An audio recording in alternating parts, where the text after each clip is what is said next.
मेरी खुशियों की बारिश। आज ट्रेन की रफ्तार बहुत धीमी लग रही है। मन करता है उड़कर पहुंच जाऊं। बहुत समय बाद घर जा रहा हूं। इस बार तो माँ और भाभी ने धमकी जो दी, अंश, इस बार दिवाली पर घर नहीं आओगे तो हम तुमसे कभी बात नहीं करेंगे।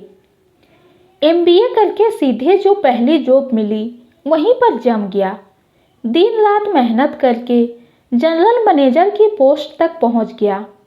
जिंदगी तेज रफ्तार से निकल रही थी, पर अब जाके थोड़ा सेटल हुआ हूँ, तो अब जिंदगी से कुछ पल चुरा कर जीना है आराम से। उफ, लगता है इस बार बारिश का मिजाज दिवाली मना कर जाने का है। धीमी धीमी फुहार बरस रही है।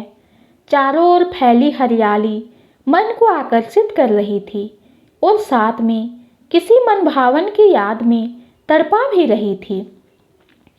और मनभावनी बेला तस्वूर में आन बसी मेरी खुशियों की बारिश। हाँ, मैं उसे बारिश कहता था। जब जब वो मेरे सामने आती थी, मेरे वजूद पर अपनी छाप छोड़कर एक मीठे एहसास की बारिश कर जाती थी। कभी कभी पुरानी पतझड़ की भूल भुलैया में खो जाना सुकून देता है। उस चेहरे का रेखा चित्र बंद आंखों से भी बना लूं जहन में, इस कदर बसा है। रिक्त सपना मेरा अब खुली आंखों से देखता हूँ। 3 साल कॉलेज में पास पास की बेंच पर बैठे एक दूसरे को ताकते बिता दिए। ना मैं इजहार कर पाया, ना वो इकरार।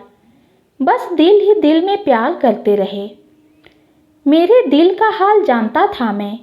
पागल था उस लड़की के पीछे। गेहुआ रंग, हल्की काजल अंजी आँखें, नाजुक रतासी होठ, संदली से महकती एक दायरे में खुद को जब्त करके रखती थी, पर कनखियों से मुझे देखना नहीं भूलती थी और मेरा देखना उसे बेकल करता था। सादगी में भी सुंदरता की मूरत लगती थी। कॉलेज के पहले दिन ही हम दोनों का सामना सीढ़ियों पर टकराते हुआ था।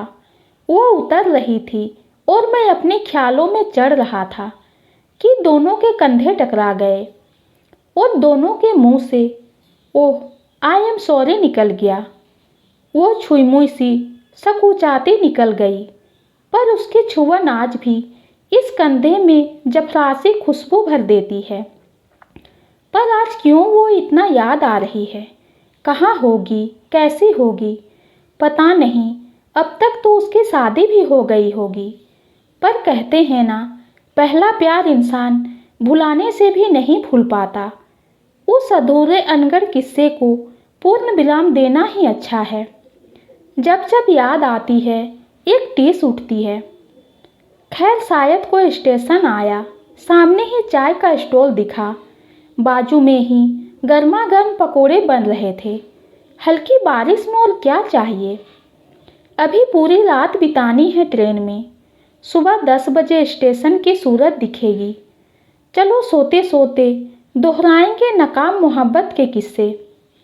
हम वो हैं जो अपने पहले प्यार का इजहार ना कर सके, पर अब पछताएं क्या। वह उम्र की दहलीज होती ही है फिसलन वाली। दिल किसी की अदाओं पर ना फिसले तो ही ताजुब। ओह, ये बाजू के सीट वाले अंकल के खराटे, लगता है पूरी रात बेला के ख्यालों में कटेगी। सोचते सोचते कब आंख लग गई पता ही नहीं चला। ओह, अब तो आधा घंटा ही रह गया पहुंचने में। वॉशरूम में जाकर फ्रेश हो लिया कि ट्रेन स्टेशन पर रुकी। फटाफट सामान लिया और घर के लिए कैब बुक की। माँ, पापा, भैया, भाभी सब बेसब्री से इंतज़ार कर रहे होंगे और छोटा गोलू तो चाचू को देखते ही चिपक जाएगा। सच में घर आखिर घर होता है। और घर आते ही सच में भागते हुए गोलू लिपट गया और सबसे मिलकर एक सुकून सा महसूस हुआ। माँ इतनी भावुक है कि उसकी नम आंखें सब बयां कर देती है।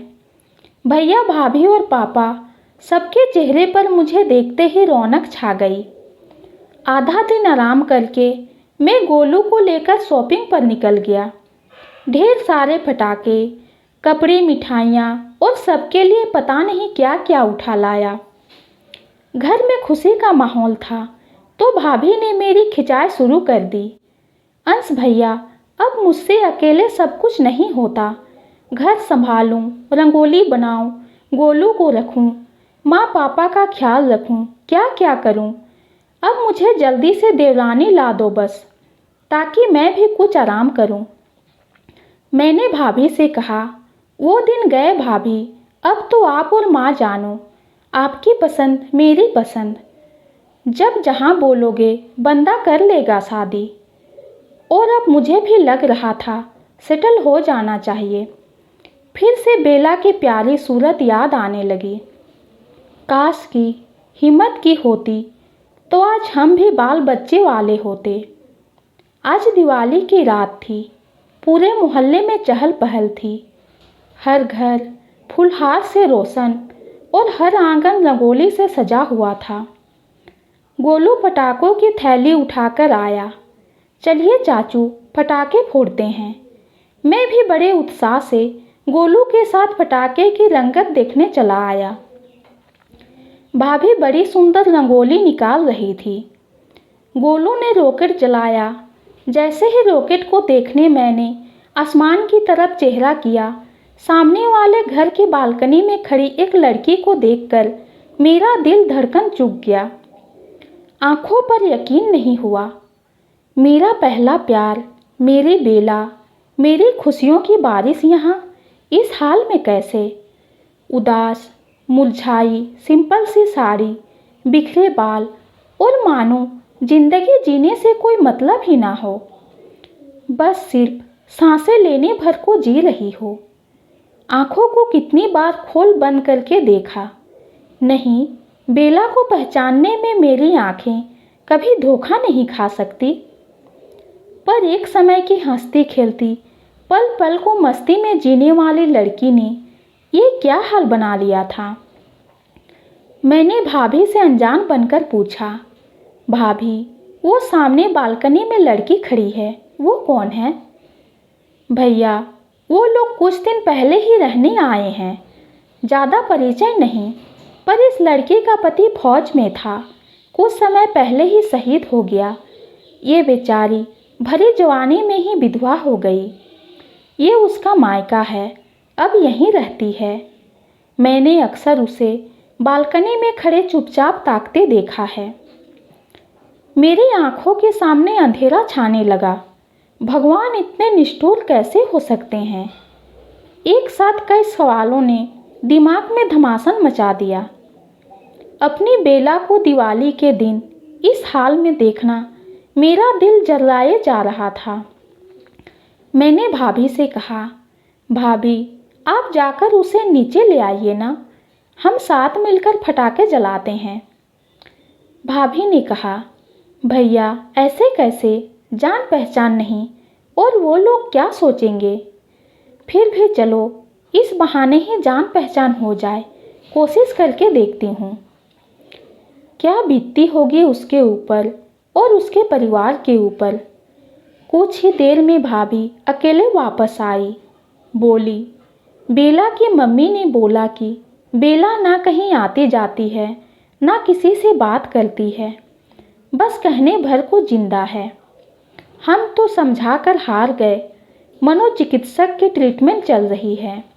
हम भी चाहते हैं हमारी बच्ची वापस हंसती खेलती हो जाए। मेरे मन ने एक ठोस निर्णय लिया, चाहे कुछ भी हो जाए, बेला की ज़िंदगी में खुशियाँ वापस लाकर रहूँगा। मैं उसके सामने जाऊँगा, शायद पहचान ले, पर कैसे? दिवाली की चहल पहल खत्म हुई। अभी मेरी 10 दिन की छुट्टियाँ थी। बस 10 दिन में मुझे मेरी बेला को 10 जन्म की खुशियाँ देनी हैं। घर में सबसे करीब भाभी थी, तो भाभी को साथ लेकर ही चलना होगा। ये सोचकर भाभी को सब बताया। कैसे मैं बेला को जानता हूँ, कैसे दिल ही दिल में दोनों प्यार करते थे, सब कुछ। भाभी ने बोला, अगर मैं आप दोनों को खुशियाँ दिला सकती हूँ तो इससे अच्छी बात और क्या हो सकती है। मैं आज ही बेला से मिलती हूँ। और मेरी प्यारी भाभी ने 2 दिन में कर दिखाया। तीसरे दिन बेला को घर ले आई। शायद भाभी से मिलकर बेला को अच्छा लगा था। हल्की सी नॉर्मल दिख रही थी। भाभी के प्लान के मुताबिक मैं अनजान बनकर मानो बाहर से घर में आया। पहले बेला पर ध्यान नहीं दिया। भाभी को बोला, भाभी खूब थक गया हूँ, बहुत भूख लगी है, खाना तैयार है क्या?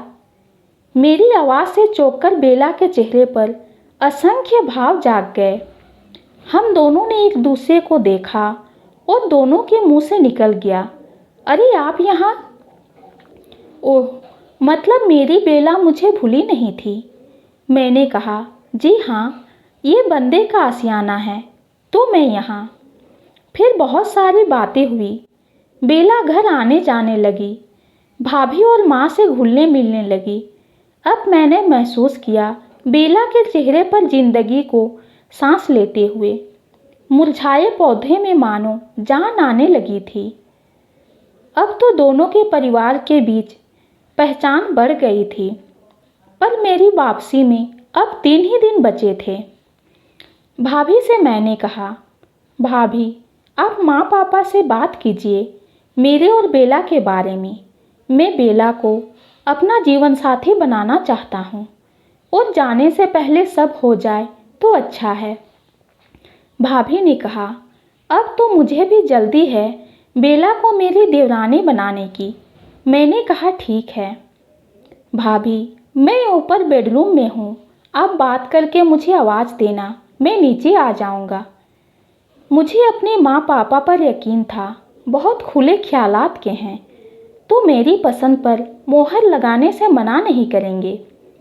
कुछ ही देर में भाभी ने आवाज़ लगाई, दूल्हे राजा अब नीचे भी आ जाओ। मैं थोड़ी झिझक के साथ नीचे आया तो भैया ने कान खींचे, बदमाश, मेरा भाई होकर इतना शर्मिला क्यों है? काश पहले हिम्मत करता तो आज बेला इस घर की बहू होती। सबने खुशी खुशी मेरी पसंद का स्वागत किया। अब सबसे पहले बेला से और उसके घर वाले से बात करनी पड़ेगी, बोलकर पापा तो सीधे खड़े हो गए और मम्मी से बोले, चलो अभी जाना होगा बेला के घर। ये बुद्धू 2 दिन बाद चला जाएगा तो बात वहीं अटक जाएगी जहाँ ये कुछ साल पहले छोड़कर आया था। हम सब दिवाली विश करने के बहाने बेला के घर गए। बेला के मम्मी पापा बहुत सीधे और सरल थे, अच्छे से स्वागत किया। कुछ औपचारिक बातों के बाद पापा ने सारी बातें बेला के घर वालों को बताई, कैसे मैं और बेला एक दूसरे को जानते हैं वगैरह। और अब आप लोगों को सही लगे तो हम बेला को अपने घर की बहू बनाना चाहते हैं। बेला के मम्मी पापा की आंखों में आंसू आ गए और हाथ जोड़कर बोले, भाई साहब, ये हमारी खुशकिस्मती होगी, मेरी बेटी को आपके जैसा परिवार और अंश जैसा लड़का मिला। हमें इससे ज़्यादा और क्या चाहिए? पर आपको मालूम तो है ना, बेला की एक बार शादी हो चुकी है। और वो, पापा ने बीच में ही उनकी बात काटते कहा, हमें सब पता है जो कुछ बच्ची के साथ हुआ, इसमें उसका क्या दोष? हमें तो अब दोनों बच्चों की खुशी चाहिए बस। मैंने सबकी इजाज़त मांगी बेला से अकेले में कुछ बात करने की। उसके पापा ने हामी भरते हुए दोनों को ऊपर के रूम में भेज दिया। हम दोनों रूम में आकर बैठे। बेला अभी भी चुप और सहमी सहमी बैठी थी।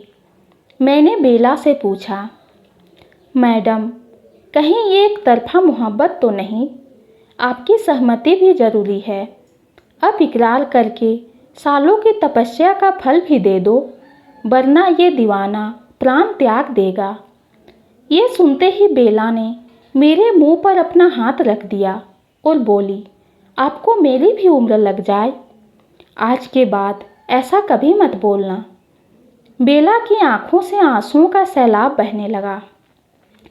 मैंने अपना रुमाल थमाते कहा, मैडम आज रो लो आखिरी बार, फिर तो मेरी बारी है। और रोते रोते मेरी पगली हंसकर मेरे गले लग गई। हाँ, मेरी खुशियों की बारिश आज सच में मुझ पर बेहिंता बरस पड़ी और मैंने थाम लिया उसे अपनी आगोश में पूरा का पूरा भीगते हुए। ये कहानी आपको कैसी लगी कमेंट में ज़रूर बताइए। कहानी पसंद आती है तो चैनल को लाइक और सब्सक्राइब कीजिए। कहानी सुनने के लिए आपका बहुत बहुत धन्यवाद।